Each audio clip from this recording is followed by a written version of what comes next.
Tossing Grenades at Windmills podcast.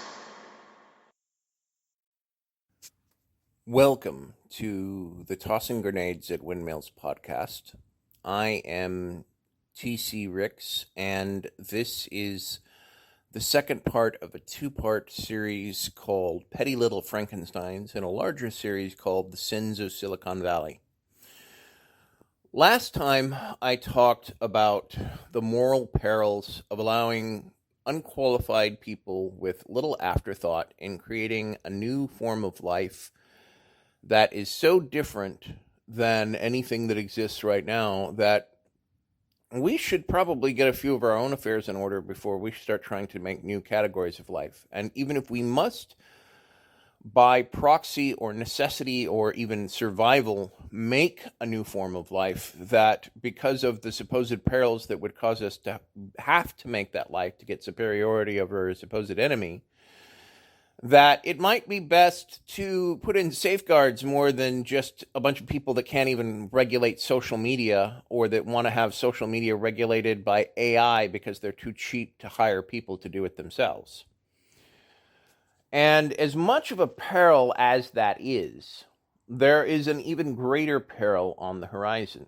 The title of the episode, Petty Little Frankensteins, hails back, of course, to the original Frankenstein by Mary Shelley, where, due to her horror of human beings taking on the powers of life itself and the divine. And in the Enlightenment era, God was viewed as a divine matchmaker, and the universe was a rational, sane place where a century later quantum mechanics would throw a nice little bomb into that idea, showing that the universe is a lot more complicated and shades of gray than we think it is.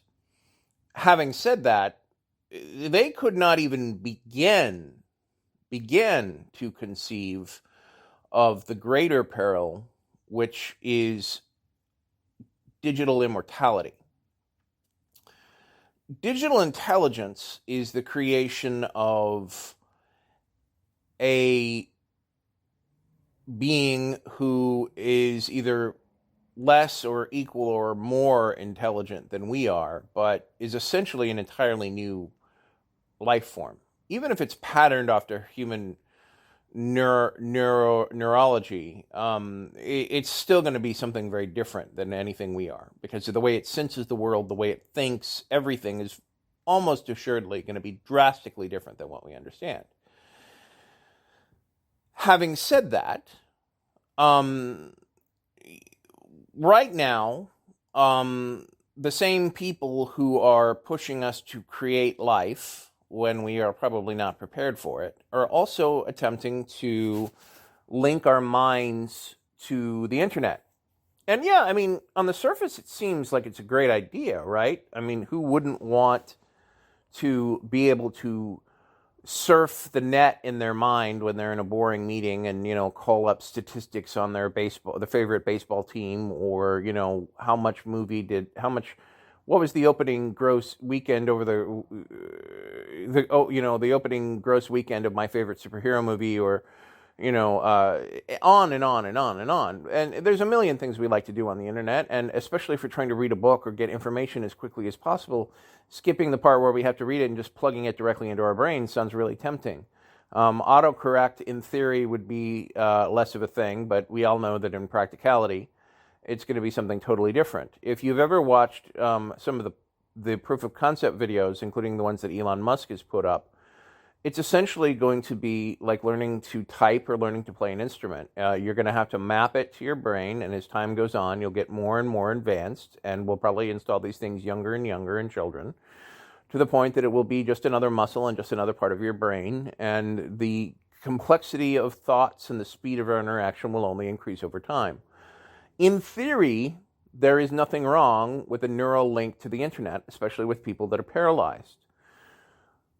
And in the theory, there's nothing wrong with the concept of uploading your digital consciousness onto the internet so that you can live after you die. For people that choose to do that, there are a number of very interesting sci-fi things about the consequences to society, including a very popular one on Netflix right now called Altered Carbon, where every citizen is required at birth to have a special implant installed, which on their death downloads their conscious into this little storage area, which then, in the event of somebody having criminality or death on their own, a body can then be replaced, and, a post-human society. But before we go into the realm of total science fiction, let's understand the very realistic possibility that some form of you may, in fact, be recreatable by future generations. Even if it's not something that happens next year, or even if it's 100 years from now, the idea that your mind, or even a facsimile of your mind, can be recreated has some horrific consequences. In terms of popular media, I think the best example I can think of is the USS McAllister on Black Mirror, where the very epitome of the toxic chud culture that I talked about in the intro to this series develops a way by which he might digitally recreate an individual in his own little private universe and reenact Star Trek scripts with them. And, a skeptic is going to look at this and say, we're way off away from this kind of technology, and it's never going to happen, and blah, blah, blah, blah, blah. The truth is that while, so far as I am aware, we are not immediately going to achieve this kind of technology, the real true ramifications of this, from my perspective, have not begun to be explored. If you have a problem with this world, and you are not suicidal, you can theoretically check out of it by stepping in front of a bus, right? I mean, it's not an optimal solution, but in the end, it's very difficult to prevent you from having control over your own life and death, unless you have a whole bunch of people looking at you and an institution or something like that. And, sooner or later, you have a built-in exit clock. You will die. It's a fact. The digital realm is an entirely separate instance, and consent is not necessarily built into it. So all of the things that I talked about for the digital intelligence apply even more so to an individual on whom is inflicted digital immortality. There are problems with having your mind uploaded to the internet as software, among the which are once your existence or your mind or your subjective experience, or even a copy of your subjective experience, is in the digital media, it becomes impossible without substantive changes to the very way we conceive of how computers and information exist to control it. And let me give you some just a few off the top of my head, worst case scenarios, right? Let's imagine a sociopath getting a hold of a copy of your consciousness and working out different ways to kill you, finding out what the most effective way to torture you, using you as a supposed volunteer in human experiments for trials, and it's okay now, we don't need to have the human phase of vaccine or medicine trials because we have all these digital humans. And what if you didn't volunteer for this? Or what if they lied for it, right? So in other words, if you don't have, as a digital consciousness, total control over your existence and the ability to be moved as a data construct itself, i.e., if it's not built into the operational layer, the very foundation, the DNA of the computer itself, then those who are outside your existence will have power over every element of your being, right? I want you to imagine the worst person you know, personally. Ignore people you don't like on television, like Trump. And just imagine the person who is you might perceive as your greatest enemy, or at least the biggest asshole you can think of. Now, I want you to imagine that person as God, right? They can inflict whatever twisted fantasies, whatever tortures, whatever inconvenience possible on you right now in your life. And for the vast majority of us, we have someone in our life who we would never, ever give that power. Now, the truth is that no matter how bad you can think of it, odds are there are worse. There are people out there that are so depraved and so sadistic that if they had the opportunity to inflict suffering on a copy of everyone on earth because they had a bad day, they would do it. And I want you to think of how much trouble there is right now with porn on the internet. And I don't have a problem with porn. I'm talking about people, young teens who, when they're stupid and young, expose their genitalia or their erotic areas in photographs, possibly to a boyfriend or a girlfriend, and then, in retaliation, that gets shared on the internet. It's very difficult to track this down. Once it gets out there, it can be copied and then recopied. And then, in fact, there are some people who make it their whole business to distribute all of this kind of content as many different places as possible with each other to make it effectively impossible so that once something gets on the internet, it's there forever. Now, I want you to think about a few other instances. How often have you been looking in history and heard of somebody doing something bad in history like, slavery or colonialism or sexism and cast judgment on people in the past in history?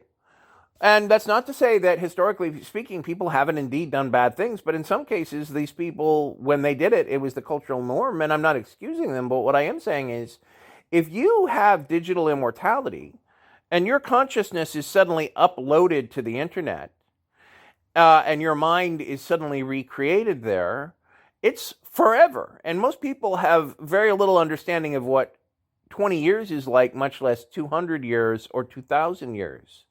And the sadist factor that I'm talking about, in terms of like the asshole from the USS McAllister, who was really just basically a misanthrope and wanted petty revenge. All of his revenge things were small in scale and not large in scale. Like I mentioned, the scenario where just a teenager has a bad day, so he pushes a button and basically has a copy of every publicly available digital intelligence on the internet, and literally causes 200 billion people to suffer in hell just as a way of helping him feel better because he has a math test on Tuesday. I want you to imagine how judgmental people in the future are going to be when they look back at the poor choices we made as consumers and voters, and the damage we're inflicting on the planet, and the extinctions, and the carbon debt, and all of these horrible things that we're doing. I want you to imagine a reality where they're sitting in judgment and they literally create an afterlife. Now, I don't know what your spiritual reality is. You may be religious, you may not be religious. You may believe in an afterlife, you may not believe in an afterlife. But with digital immortality, it's no longer a question. There is a copy of your mind on a computer that has at least some approximation of your subjective experience. And the amount of suffering and other things that you can do to that digital intelligence become effectively endless, right? And it becomes effectively endless forever, right? So what happens if people become judgmental about you for something that's totally fine right now? They can literally inflict torture on your mind forever, right? There have been brief moments of history where people lose their common sense for, 10 to 20 years, and only after a short period of time regain it. A popular charismatic leader, as we're starting to see right now, can often effectively hypnotize a portion of the population into going along with almost anything. And if a copy of a digital intelligence doesn't have something inherent in the nature of that copy where it can destroy itself, then you are effectively giving every human being in the future who might have whatever petty grudge against you or against your sex or against your race or against your gender, the automatic ability to just inflict whatever torture it may be. So, it's all well and good to work on these magical mind machine interfaces that connect your mind to the internet, that let somebody who's got locked in syndrome, which is absolutely horrible for those of you not familiar with locked in syndrome. It's where every voluntary muscle is literally incapable of movement, and very often the only part of you that can move is your eyes, where you can blink. And having the ability to allow somebody like that to communicate, or even better, have access to a robotic exoskeleton to restore some portion of mobility. All of these things are fantastic, but the fact is that as we are building these things, we need to build safeguards against digital immortality. And for those individuals who choose to potentially explore the option, we need to have safeguards at an operational level to allow them to control their own existence. Right now, there is a school of thought, primarily among religious individuals, that suicide is bad. And that you, as a doctor or as a citizen, must do everything you can to ensure that every individual stays on this planet as much as possible and as long as possible. Dr. Kevorkian, who was in favor of assisted suicide, was made a monster. Eventually, more enlightened minds such as Terry Pratchett realized, there's no reason to make somebody sit around for an extra 20 to 100 years and suffer if they're going through dementia. Absolutely, depression is a real thing, and it's a mental illness. It's a low-grade mental illness and should be treated just like any physical illness. Ultimately, I think there's not as much difference between mental and physical illness as people like to let on, and the stigma that we have with mental illness in this country or in the world is repulsive.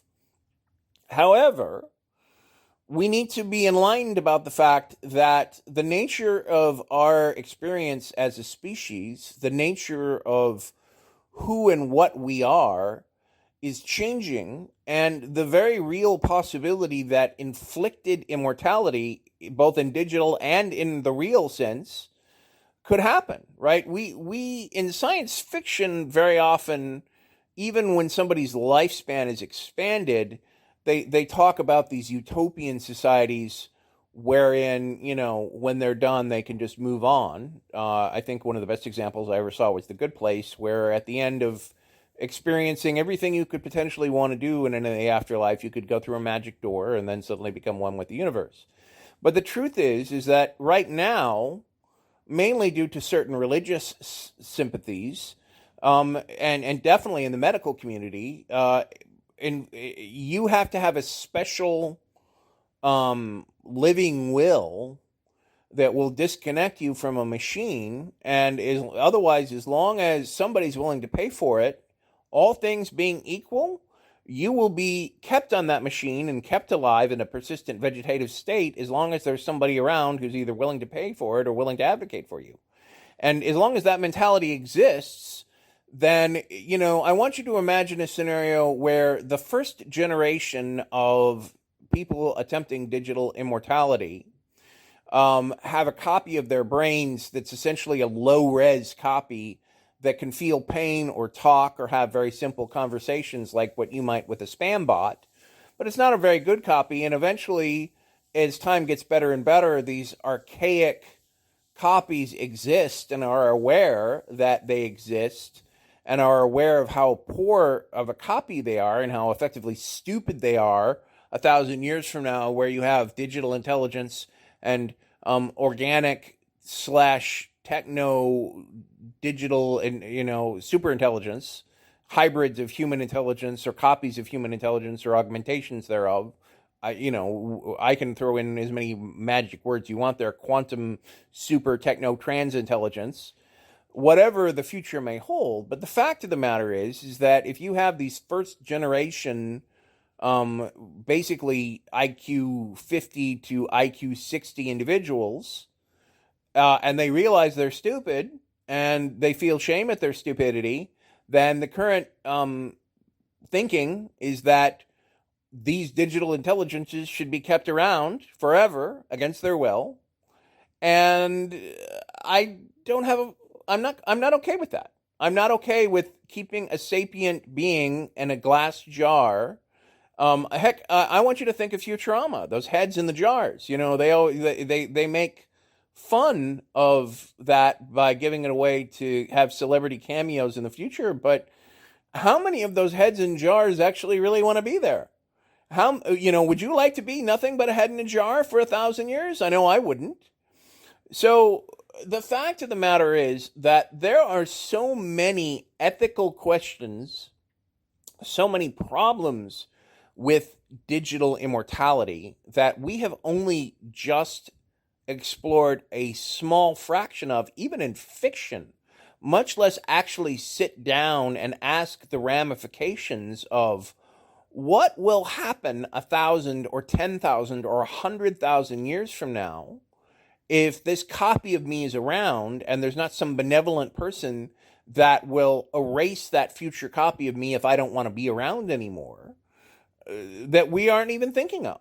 And the fact is that as much as it is a good idea to have a technology that allows somebody who's paralyzed to walk around or talk to the world, these two technologies are basically hand in hand. In other words, if your mind can talk to the internet, then sooner or later, there is going to be an ability to recreate your mind or you on the internet. And while they're not absolutely linked, i.e. the ability to make a blinky light go from red to blue because you have a chip in your brain, doesn't automatically mean that 10 years later you're going to have a copy of you that can have a conversation with somebody else on the internet, even after you die. That's not a given. What is a given, however, is that at some point, as continual improvements occur and as continual efforts to increase our interaction between what is the internet and what isn't the internet, that at some point a line will be crossed where you can be recreated, even against your will, by those interactions. In fact, there are several fiction, and quite frankly, I don't entirely disagree with them, that there are several posited futures where just your internet footprint and the digital echoes of who you are, much less a neural connection, might be enough for a sufficiently intelligent computer to recreate you even with that. That's one of the reasons why people often postulate that we might be in a simulated reality, right? What if 10,000 years from now, somebody takes all the things that you do on Facebook and all the things that you do with your credit card and all the things you do on Twitter and all the things that are recorded on everybody's phones, and they take potentially a sample of your DNA or a future sample of who you are, and they basically recreate you. Even if it's not exactly you, it's like 95% you. It's still a sapient being that's almost you, that likes your favorite kind of color, that likes your type of ice cream. And I want you to think in those instances, what's going to happen with that individual? You know, we often think of this situation in simulations of, well, gosh, what if reality is a simulation? But the fact is that eventually we are going to have this kind of technology. And quite frankly, it's incredibly unethical to create a sapient being and put it in an ant jar and basically say, I am God of this thing, and go from there. It's just absolutely uncool. And we need to make sure that we have safeguards against this. And more importantly, most important of all, the people who we have questing for this right now, the people on the cutting edge of this, are the people like Elon Musk or Steve Jobs or the guy that runs, Peter Thiel, the guy that runs Palantir. And the fact is that these people are basically mostly sociopaths. These are not people that you want being God of a version of you in the future. And unless we understand the consequences of allowing these people to continue to have power over the technology that disrupts our lives more and more and more, we are in for a world of hurt. And more importantly, if future versions of us are potentially in a world of hurt, literally for eternity.